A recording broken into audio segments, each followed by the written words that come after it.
नमस्कार मंडळी, पुस्तकालयात आपल्या सगळ्यांचं हार्दिक स्वागत.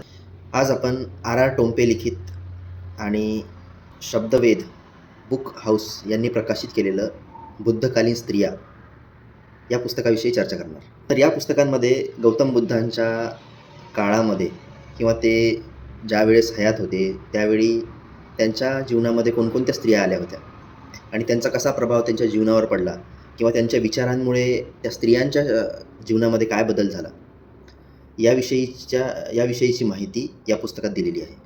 तर यामध्ये गौतम बुद्धांना जन्म देणारी महामाया असो किंवा त्यांचं पालन करणारी महाप्रजापती असो, जी त्यांची मावशीसुद्धा होती आणि त्यांची सावत्र आईसुद्धा होती, किंवा त्यांची धर्मपत्नी यशोधरा असो, 6 वर्ष कडक तपश्चर्या किंवा ज्ञानप्राप्तीसाठी केलेली तपश्चर्या म्हणूया हवं तर.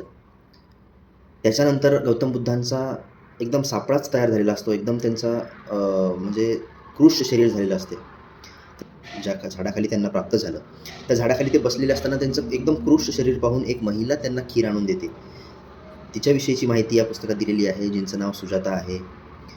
पुन्हा विशाखा नावाच्या महिलेंनी गौतम बुद्धांकडून प्रेरणा घेऊन जे 10 तत्त्व जीवनात सुखी राहण्यासाठी सांगितलेले आहेत, ते सुद्धा या पुस्तकात दिलेले आहेत. पुन्हा प्रकृती असो, पटचारा असो, जिचं सगळं लाईफ उजाडून जाते, जिचा नवरा मरतो, 2 मुलं मरतात, अंगावर विवस्त्र होऊन ती गौतम बुद्धांच्या सभेमध्ये प्रवचनामध्ये जाते, तेव्हा गौतम बुद्ध तिला कसे मार्ग दाखवतात याबद्दलची माहिती त्यात दिलेली आहे. तर अशा ज्या काही स्त्रियांचा त्यामध्ये उल्लेख आहे, त्या त्यांच्या कशा शिष्य बनतात. सुरुवातीला स्त्रियांना गौतम बुद्ध घेण्यासाठी थोडंसं विरोध दर्शवतात, त्याच्या मागचीही कारणं त्यात दाखवलेली आहेत. परंतु नंतर त्यांचा स्वीकार होतो, त्यांना दीक्षा दिली जाते, बौद्ध धर्मात स्वीकार त्यांचा होतो.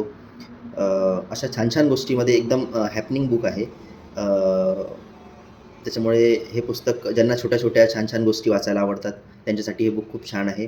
पुस्तकाची पानांची संख्या फक्त 32 आहे आणि पुस्तकाची किंमत फक्त ₹30 आहे. त्याच्यामुळे ज्यांना छोटं बुक वाचायला आवडते आणि छोट्या छोट्या स्टोरीज वाचायला आवडतात, त्यांच्यासाठी हे बुक फार सुंदर आहे. त्याच्यामुळे पुस्तक वाचा आणि हा व्हिडिओ आपल्याला कसा वाटला याची कमेंट करा. धन्यवाद.